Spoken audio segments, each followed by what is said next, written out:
everybody, it's LavenderTowne, and today I'm going to be looking at some of the most egregious examples of how to draw books that actually might make you worse and try to fix them up so that they're a little more helpful.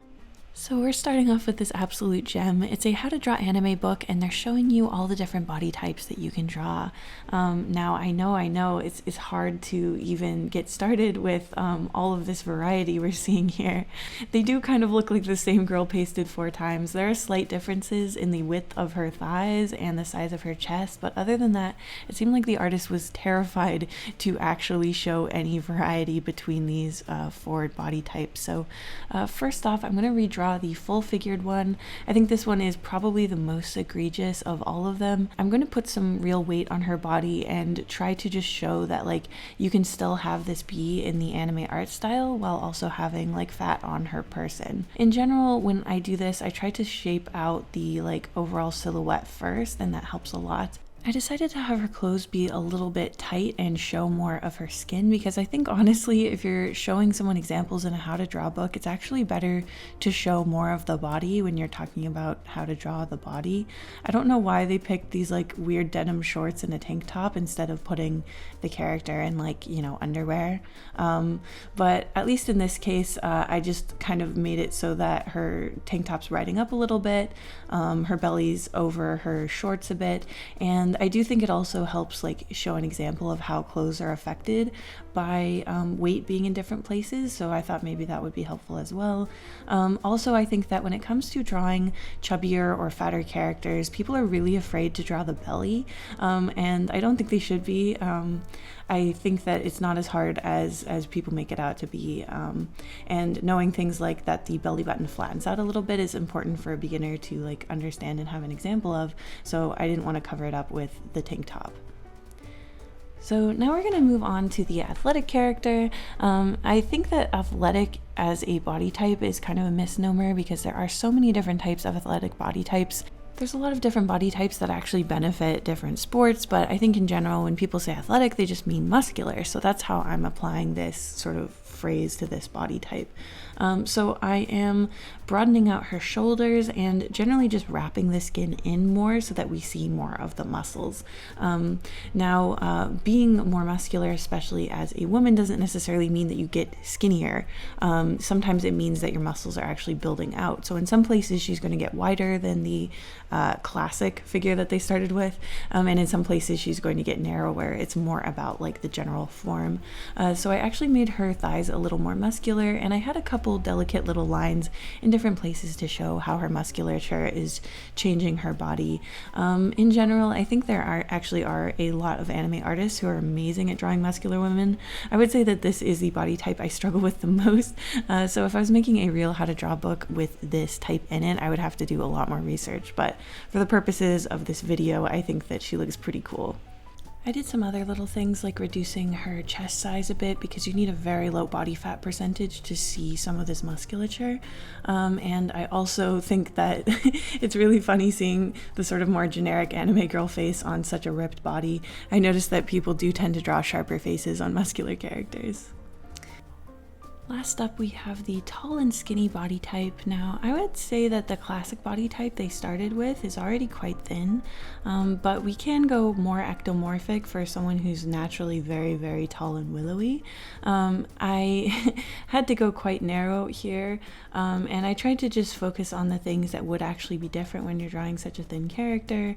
They tend to look a little knobblier around the knees and the elbows just because they are so thin that their joints stand out a little bit more, and in general I just sort of like shrunk her down and stretched her out.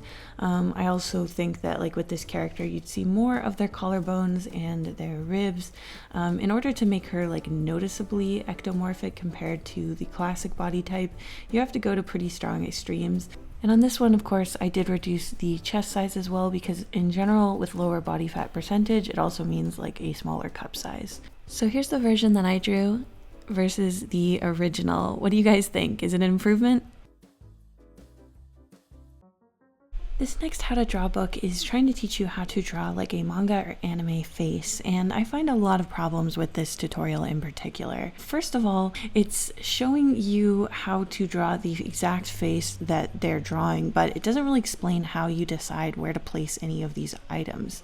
The distance from the face plate that they've kind of drawn and the hair is not like explained at all, like how you would decide that. She doesn't really have a skull, it is just like a plane of a face.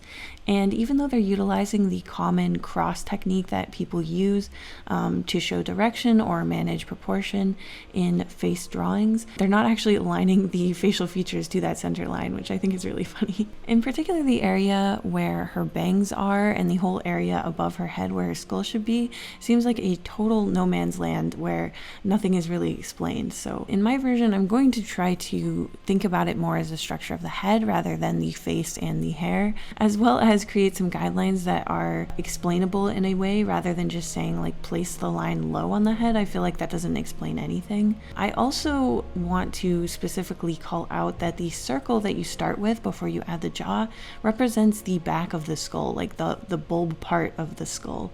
I think that knowing like what that is supposed to be is really helpful.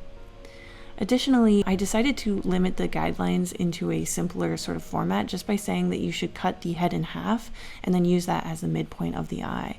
That's not going to work for every art style and every face, but it's a really good starting point if you are a total beginner, and it's much easier to figure out where half the head is rather than just an arbitrary line that you're eventually going to line up the eyes with. For me, the little dots that I put where I want the eyes on the line and the little space of the mouth actually helped me visualize everything a lot more. It's like one tiny extra step, but having that like little middle point that you build the eye around really helped me not have the eye like slipping away or being like in slightly the wrong place. That is one of the most common, like not even beginner, but like mistakes that artists make where the eye is just slightly in the wrong place and they end up either looking like they're looking the wrong way or that their head is tilted when they're supposed to be looking straight on. Now, of course, we have to do a redraw of Ariel. This character has been memed on relentlessly. This is probably the most egregious example of a how to draw book where the art just looks really strange and not probably super helpful to a beginner. Now, my impulse with this style of anime drawing book, especially from this era, is that typically this is somebody who does not actually have an interest in manga or anime art, but who wanted to capitalize on it as a growing trend back in like the early 2000s or the 2010s.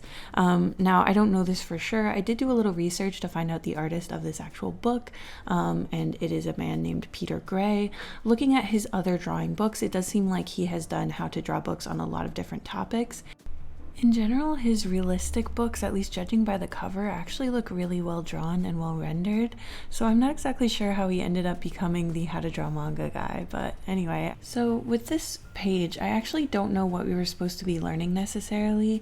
I mean, I get that we have a little example of a 3/4 view and a profile view of this character, but when you look at the page itself, over half of it is dedicated to this shot of this character's face alongside a little paragraph about her backstory. I think that that's kind of interesting, and I don't know if it's the best idea for how to draw a book. I think that learning how to turn the head is actually kind of difficult, especially when you're first starting out, so I might have dedicated more of the page to that. I think it's really interesting that the artist decided to draw this book with colored pencil instead of a medium that's more likely to be used in anime or manga art. Maybe it's because he figured that his demographic would have easier access to colored pencils than like alcohol markers. But regardless, I think it's crazy the way he rendered her chin and nose. I also find the guidelines that are on this page absolutely baffling. Usually when you're breaking something down into simpler shapes, you're trying to hint at some kind of underlying anatomy or silhouette, but she has this like triangle on her face that he's drawing the eyelids down, and I just have no idea what on the skull that's supposed to represent. If anything, it locks you into this position of her having this downturned eye that doesn't look like it's a natural feature, but more that you know, that she looks sad or something, like she has this like basset hound like facial expression, and you definitely don't want to bake in a expression onto your character's face because it'll make it harder for you to show them emoting. Now, there was a page of Ariel emoting next to this, and it is one of the funniest pages for sure. Her eyes are just absolutely bugging out. She looks really scary, and in general, like, I get why this became a meme. I'm really glad that it seems like this artist was not earnestly trying to make good anime art. It seems like he's probably someone who would rather be drawing a horse, so, you know, there's no harm, no foul. I respect the hustle, but, you know, anime art and manga art is not as simple as a lot of people thought at the time. And, you know, there's a lot of Japanese artists who worked incredibly hard at their craft and do really well structured anime art. And I think that a lot of this comes from maybe a bit of a lack of respect for the style in general, which does bother me a little bit. So there you have it, my redraws of some of the most interesting how to draw tutorials I was able to find. I hope you guys enjoyed the video. Thank you so much for watching till the end, and I'll see you in the next one. A huge thank you to all of my patrons, including Grexius, Olia, Liddy Savior, Roro, Rayons, Vorpalmat, Brandon Stark, CB, Crosby F, Lucy Yamajiki, Liv Liv, Salty Jackrabbit, Ravens Crow, Zosalot, T-Hill Music, Jabber Dabber Doo, Kadaria, Deadly Nightshade Art, Astral Fox Art, The Expressive Poker Face, Subaki, Cutie Pie, Ruined Raincrow, Ice Cream Pal, Cola, JJ Jade, and of course, Lib Lib Lib Lib.